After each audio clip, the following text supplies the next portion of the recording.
नमस्कार, जोहार। मैं doctor Rani, elevation college, department of commerce. बच्चों, आज मैं 6 सेमेस्टर का पेपर रिसर्च एंड मेथोडोलॉजी पे अपनी व्याख्या देने जा रही हूँ। इसी क्रम में सबसे पहले मैं आपको रिसर्च शब्द के विषय में बताऊँगी। ये रिसर्च है क्या? रिसर्च को हिंदी में अनुसंधान कहा जाता है। रिसर्च अंग्रेजी भाषा के शब्द री और सर्च दो शब्दों से मिलकर बना है। री का मतलब होता है पुनः, और सर्च मतलब खोज करना, पुनः खोज करना या कुछ नया जानने और मालूम करने संबंधी खोज। अब यहाँ एक प्रश्न उठता है कि कुछ नया अगर हम करने की इच्छा रखते हैं तो क्या सिर्फ उसे ही रिसर्च कहा जाएगा, या फिर पहले से ही बहुत सारे काम हो चुके हैं उसमें अगर हम कुछ नए तथ्यों को लेकर के काम करें तो वो भी रिसर्च के ही अंतर्गत आता है। अर्थात अनुसंधान से तात्पर्य उस चेष्टा या प्रक्रिया से है जिसके माध्यम से नवीन ज्ञान की खोज होती है और कुछ नया जानने संबंधी जिज्ञासा या ज्ञान पिपासा की तृप्ति होती है। जो हम जानना चाहते हैं उसे हम इस अनुसंधान के माध्यम से पूरा करते हैं। यही हमारा रिसर्च कहलाता है। अब इस संबंध में देखा जाए तो आए दिन हम सभी अपनी जिज्ञासा और ज्ञान पिपासा की तृप्ति के लिए अथवा अपने सामने आने वाली समस्याओं का समाधान ढूंढने के लिए कुछ न कुछ नया तलाश करने और अपने पहले के ज्ञान में बढ़ोतरी करने के प्रयास में प्रयासरत दिखाई दे सकते हैं। उदाहरण के तौर पे अगर हम कहें कि एक गृहिणी यह जानने का प्रयास कर सकती है कि किस प्रकार के और किस विशेष अनुपात के मसाले तथा पाक क्रिया से उसके बनाए व्यंजन अधिक पौष्टिक और स्वादपूर्ण बन सकते हैं। अब आप ये बात जानते हैं, इस उदाहरण के माध्यम से मैं आपको बताना चाहती हूँ कि प्रत्येक व्यक्ति हमेशा ही कुछ न कुछ अपने घरों में, या जिसे गृहिणियों के लिए कहा गया कि वो प्रतिदिन अपने घरों में भोजन पकाने का काम करती है। हर गृहिणी करती है, लेकिन अधिकांश लोगों की इच्छा होती है कि वो अपने काम में क्या कुछ नया करे कि एक नए स्वाद की उत्पत्ति हो जाए। ये भी एक रिसर्च का ही पहलू है। या फिर अगर हम शिक्षा के मामले में बात करें, एजुकेशन के मामले में बात करें, तो एक शिक्षक होने के नाते हम यह जानने की चेष्टा कर सकते हैं कि पढ़ाने का अच्छा से अच्छा तरीका क्या हो सकता है। अगर कहीं किसी एम्प्लॉय के काम की बात करें तो कारखाने में कार्यरत एक कारीगर भी यह जानने की कोशिश करता है कि वह मशीन द्वारा अच्छे से अच्छा कार्य और उत्पादन किस रूप से कर सकता है या किस रूप में ले सकता है। अतः इस प्रकार हम अपनी दिनचर्या में अपनी सभी कोई न कोई समस्या का समाधान ढूंढने हेतु कुछ ऐसी चेष्टाओं में कार्यरत पाए जा सकते हैं जिनका उद्देश्य प्रस्तुत समस्या का हल ढूंढना हो अथवा कोई नई जानकारी हासिल करना हो, जिससे हमें अपने समायोजन में उचित सहायता मिल सके।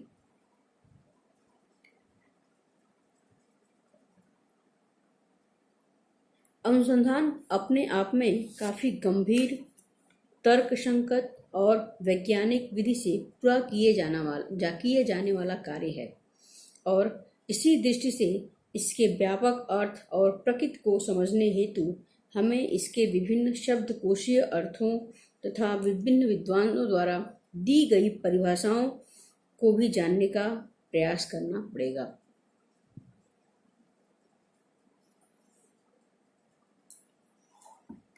एडवांस लर्नर्स डिक्शनरी के आधार पे अनुसंधान से अभिप्राय है ज्ञान के किसी क्षेत्र या शाखा में नवीन तथ्यों की खोज हेतु सावधानी पूर्वक किए जाने वाली कोई खोजबीन या अन्वेषण।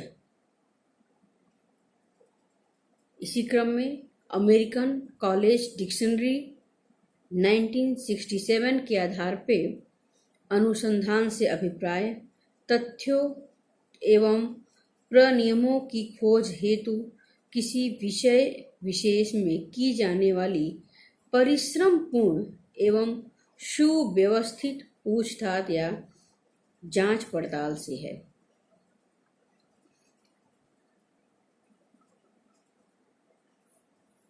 कुछ लोगों के अनुसार अनुसंधान पद की कुछ प्रमुख परिभाषाएं इस प्रकार से भी दी गई। ये शब्दकोशीय परिभाषाएं हैं जो भी मैंने आपको बताया। अब कुछ और परिभाषाओं पे हम चर्चा करते हैं। जैसे पीवी यंग के अनुसार अनुसंधान एक ऐसी व्यवस्थित विधि है जिसके द्वारा नवीन तथ्यों को खोजने अथवा पुराने तथ्यों की विषय वस्तु, उनकी क्रमबद्धता, अंतःसंबंध, कार्य कारण व्याख्या और उनके निहित नैसर्गिक नियमों के पुष्टिकरण का कार्य किया जाता है। ये पीवी यंग के अनुसार है। इनके अनुसार इनकी परिभाषाएं में ये कही गई है कि अनुसंधान एक व्यवस्थित विधि है, सिस्टमेटिक प्रोसेस है, व्यवस्थित विधि है जिसके द्वारा हम कुछ नया खोजने की चेष्टा करते हैं, कुछ नवीन खोजों की तरफ हमारा ध्यान आकर्षित होता है या फिर कुछ पुराने तथ्यों की विषय वस्तु, उनकी क्रमबद्धता, अंतःसंबंध, कार्य कारण व्याख्या और उनके निहित नैसर्गिक नियमों के पुष्टिकरण का भी कार्य किया जाता है। ये है पीवी यंग के अनुसार अनुसंधान की परिभाषा। इसी क्रम में ईजे मेसन एवं डब्ल्यू.जे. ब्रेम्बल के अनुसार अनुसंधान से तात्पर्य ज्ञान हेतु वैज्ञानिक जांच पड़ताल में प्रयुक्त एक ऐसी व्यवस्थित एवं संगठित खोज है जो दिन प्रतिदिन की समस्याओं का समाधान ढूंढने के हमारे अव्यवस्थित प्रयत्नों से काफी अलग होती है। इस प्रकार से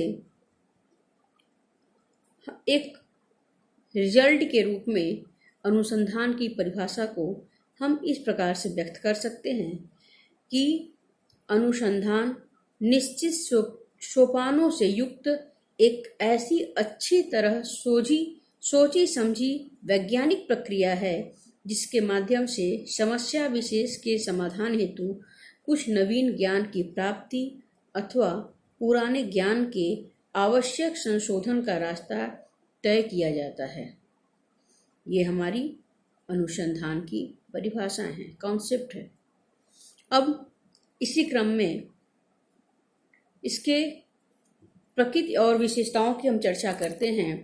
अनुसंधान की प्रकृति एवं विशेषताएं या nature and characteristics of research, कि अनुसंधान की प्रकृति क्या है या उसकी विशेषताएं क्या हैं। तो सबसे पहले तो अनुसंधान सदैव प्रयोजन पूर्ण और लक्ष्य निर्देशित होता है। Research is always purposeful and goal directed. कभी भी अगर कोई व्यक्ति रिसर्च करने की बात सोचता है तो उसके पीछे उसका एक उद्देश्य पर्पजफुल एंड गोल डायरेक्टेड हमेशा होता है। उसका लक्ष्य हमेशा निर्देशित होता है और वह प्रयोजनपूर्ण होता है। इस क्रम में इसको हम कुछ इस तरीके से व्याख्या कर सकते हैं कि अनुसंधान कार्य किसी निश्चित उद्देश्य या लक्ष्य की प्राप्ति हेतु ही हाथ में लिया जाता है। अगर हम लक्ष्य की प्राप्ति कर सकते हैं तभी हम उस काम को करने की बात सोचते हैं या करने के लिए उस काम के लिए हामी भरते हैं। सामान्यतः इसमें कुछ प्रयोजनों अथवा उद्देश्यों की पूर्ति निहित होती है, जैसे पूछे गए प्रश्नों या समस्या विशेषों के उत्तर या समाधान प्राप्त करना, विश्वसनीय सूचना या नवीन ज्ञान की प्राप्ति अथवा उपलब्ध वर्तमान ज्ञान में बढ़ोतरी करना अथवा उनकी पुष्टि करना, किसी विषय विशेष से के सैद्धांतिक ज्ञान में वृद्धि करना और इस अनुसंधान से उपलब्ध नवीन ज्ञान का शोधकर्ता अथवा अन्य व्यक्तियों के द्वारा उचित उपयोग करना। ये बातें आती हैं कि अनुसंधान सदैव प्रयोजनपूर्ण और लक्ष्य निर्देशित होता है। हमें किस डायरेक्शन में काम करना है ये उसके लक्ष्य को पहले ही निर्धारित कर देता है, निर्देशित कर देता है। अनुसंधान का प्रारूप एवं प्रक्रिया पूरी तरह नियोजित एवं विधिवत होती है। अगर कोई व्यक्ति रिसर्च का कार्य करना चाहे तो पहले रिसर्च कार्य के शुरुआत में ही उसे उसके रूप को निर्धारित करना पड़ता है और साथ ही साथ पूरी प्रक्रियाओं को एक नियोजित और विधिवत रूप में लक्षित करनी होती है। जैसे कि अनुसंधान बिना सोचे समझे नहीं हो सकता। अगर हम रिसर्च करना चाह रहे हैं तो हम कहीं भी कुछ भी कर लें, उसको हम रिसर्च की श्रेणी में नहीं रख सकते हैं। बिना सोचे समझे अनुसंधान या रिसर्च का कार्य नहीं किया जा सकता है। ये अनियोजित नहीं होता है एवं असंरचित रूप से संपन्न नहीं होता। ये जब भी रिसर्च होता है तो ये प्लान्ड वे में होता है। इसके लिए इसका एक स्वरूप निर्धारित किया जाता है। इसके लिए एक नियोजन एक प्रक्रिया हमें पहले से ही निर्धारित करनी पड़ती है। उसके लिए हमें एक विधि तैयार करनी पड़ती है कि हमारा अनुसंधान जो होगा, हम जिस विषय पे रिसर्च करना चाहते हैं उसमें हम किस मेथड को अडॉप्ट करेंगे, किस प्रोसेस को अडॉप्ट करेंगे, कैसे स्टेप बाय स्टेप हमें कार्य करना है और भी बहुत सारी बातें। जैसे तैसे कुछ भी करके अनुसंधान नहीं किया जा सकता। इसके संपादन की प्रक्रिया पूरी तरह तर्कसंगत होती है, वैज्ञानिक होती है, पूर्व नियोजित होती है, नियंत्रित एवं व्यवस्थित रहती है और इसे निश्चित चरणबद्ध सोपानों के तरह ही संपन्न किया जाता है। इसका तीसरी विशेषता है, अनुसंधान अपने आप में एक प्रक्रिया है, प्रक्रिया का परिणाम नहीं है। अगर कोई व्यक्ति कोई अनुसंधान करता, अगर वह अनुसंधान की प्रक्रिया को करता है तो इसका मतलब है कि उसे अपने अनुसंधान में ऐसे उपकरणों, साधन और प्रविधियों के रूप में इस्तेमाल करना होता है जिससे उपयुक्त सूचना या प्रदत्तों के संकलन और विश्लेषण द्वारा विश्वसनीय एवं वैध निष्कर्ष निकालकर अनुसंधान के अभिष्ट उद्देश्यों एवं प्रयोजन की पूर्ति हो सके। किसी भी अनुसंधानकर्ता को अपनी रिसर्च प्रक्रिया के दौरान कुछ टूल्स को लेना पड़ता है, कुछ मेथड को अडॉप्ट करना पड़ता है। टूल्स मतलब उपकरण। बिना उपकरण के वो कोई भी व्यक्ति बिना हथियार के, बिना उपकरण के कोई भी कार्य नहीं कर सकता। उसी तरीके से अनुसंधानकर्ता को भी कुछ उपकरणों को प्रयोग में लाना होता है, कुछ साधनों को भी लेना होता है और कुछ प्रविधियों का भी प्रयोग करना पड़ता है जिससे उपयुक्त सूचना या प्रदत्तों के संकलन और विश्लेषण द्वारा विश्वसनीय एवं वैध निष्कर्ष निकालकर अनुसंधान के अभिष्ट उद्देश्यों एवं प्रयोजनों की पूर्ति हो सके। जिस उद्देश्य के लिए अनुसंधान की प्रक्रिया को किया जा रहा है उसकी वो पूर्ति कर सके। अनुसंधान प्रशिक्षित एवं लगनशील अनुसंधानकर्ताओं का कार्य है। जो रिसर्च करना चाहते हैं ऐसे ही कोई व्यक्ति कहीं भी रिसर्च नहीं कर सकता है। अनुसंधान जो ट्रेंड होते हैं, प्रशिक्षित होते हैं, मेहनती होते हैं, लगनशील होते हैं, ऐसे ही अनुसंधानकर्ताओं के लिए इस कार्य का निर्माण किया गया है। अनुसंधान सभी के बस की बात नहीं है। यह एक ऐसा कार्य है जो अपने आप में शोधकर्ता से बहुत अधिक नियोजन, नियंत्रण, प्रबंधन और लगनशीलता की मांग करता है। अगर कोई भी अनुसंधानकर्ता इन 4 बातों को अपने व्यवहार में स्वीकार नहीं करेगा तो वह एक सफल या उपयुक्त अनुसंधानकर्ता नहीं माना जाएगा। अनुसंधान उन्हीं के द्वारा किए जाने चाहिए जो इस संदर्भ में आवश्यक रूप से गंभीर, कुशल और प्रशिक्षित हो और जो इसे पूरी निष्ठा एवं ईमानदारी से निभा सके। अर्थात अनुसंधानकर्ता को इस काम में पूरी ईमानदारी का भी परिचय देना होता है। इस प्रकार से ये अनुसंधान